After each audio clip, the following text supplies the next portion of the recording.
A mega celebrity who got cans of Korean tuna to start flying off the shelves. A new boozy take on dessert.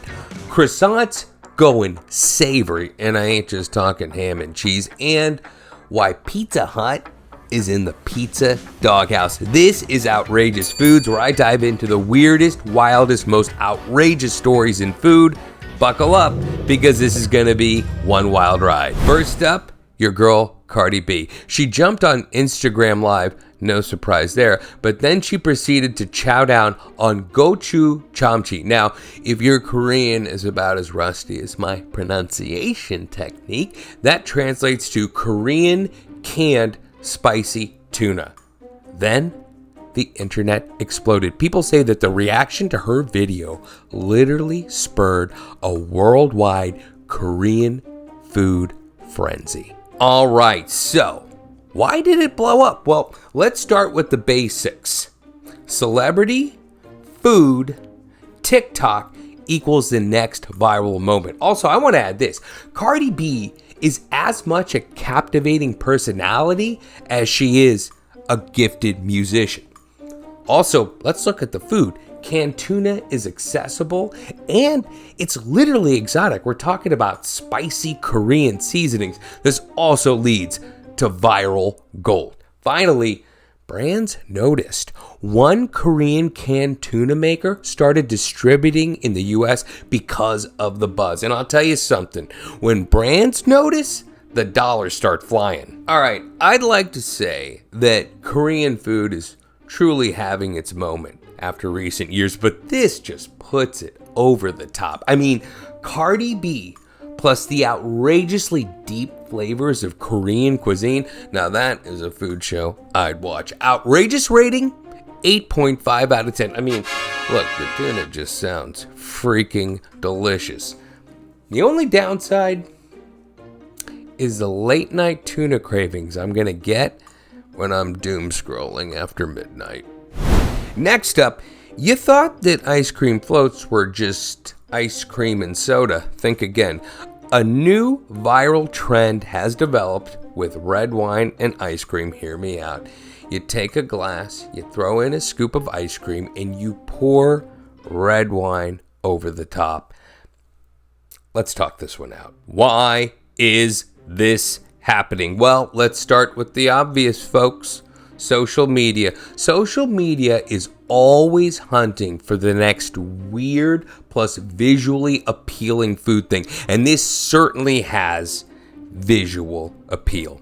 Next, let's just talk boozy desserts. When you pair dessert with an adult beverage, that brings a sweet tooth out of some people that aren't natural sweet toothers like me. Finally, there's some good flavor logic here because the acidity of red wine in this case does well in cutting through the fat of ice cream, similar to the same way how the acidity of red wine cuts through the fat of cheese. And P.S., wine and cheese are pure flavor gold. The ultimate question, would I try it? Actually, yes, if the restaurant I was at served good wine. In fact, I would say a Lambrusco, a chilled red wine with bubbles, would work really, really well here. Could it be too weird? Maybe, but that's kind of what I'm here for. Outrageous food rating, 7.5 out of 10. Worst case scenario, I catch a buzz at dessert. Next on the list, we've got croissants. You know, those big buttery French things. Well, apparently they're going savory and wild. And I ain't just talking ham and cheese anymore. We are finding croissants that are stuffed with steak frites, kimchi spam, and full-on crepe. To be honest, I don't know why I'm making this video when I should be eating one of these damn things. So how did this all come to be? Well, per stories from Food and Wine and Eater, bakers are realizing that croissant dough is really just a delicious blank canvas. Next, social media loves novelty. In this case, croissant, but make it dinner, which hits heavy and on multiple levels. Finally, I think we're seeing a balancing where savory pastries are starting to even out with the sweet ones. I mean, Who said a strawberry Danish had to be the king of the pastry case? The best part about this trend is the diversity in the fillings game. This is way more than just thinking outside the pastry box. There's a bakery in Houston called Chakar that's taking croissants and filling them with savory, intense Pakistani curries like chicken karai, and they're doing one with Texas-style brisket. By the way, their pastry work looks phenomenal. According to Eater, there is a croissant in Chicago that's being filled with Filipino-style longanisa sausage, and apparently there's a bacon, egg, and ramen croissant. I'm just gonna stop right now and drop the number. Outrageous food rating, 10 out of 10. This almost makes up for last week's pasta cooked in Coke. Finally, a pizza giant that might be losing its slice. Yep, we're talking about Pizza Hut. So, what happened to the Hut? Well, according to recent reports, same-store sales are down, dine-in business has all but collapsed, and tech and delivery innovations that have propelled competitors like Domino's and Papa John's have left the Hut in the dust. All right, so what is hurting the Hut? Well, let's start with their business model.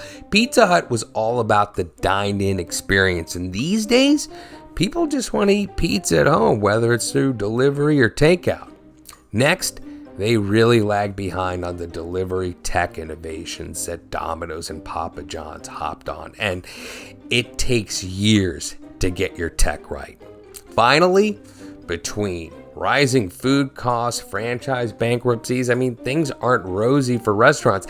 It's not surprising to hear about restaurants struggling, and if you're not crushing it, like Domino's and Papa John's, you're probably getting crushed by Domino's and Papa John's.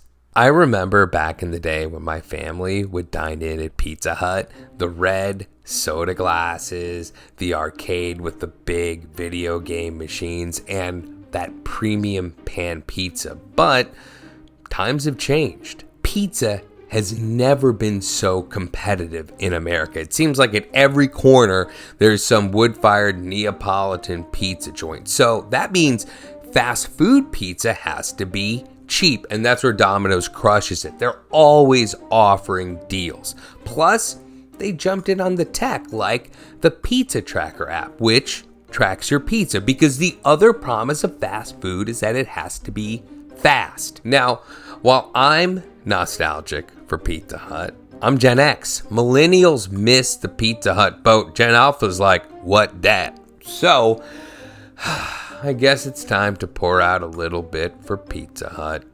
Outrageous rating, 9 out of 10. I didn't want to believe it, but the data's too real. See you at the crossroads, Pizza Hut. There you have it.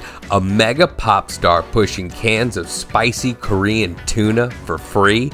Red wine replacing chocolate sauce on ice cream. Croissants getting a legit savory upgrade. And a pizza chain skating on thin crust. Outrageous foods in 2025? It's always changing. So, which one of these food stories surprised you the most? Let me know in the comments. Like the video if you enjoyed the chaos, and hit that subscribe button for more outrageous foods. I'm Ali Khan, and I'll see you next week for a food trend you didn't think you needed. And maybe I'll see you at the Asian supermarket, because that Korean spicy tuna looked amazing.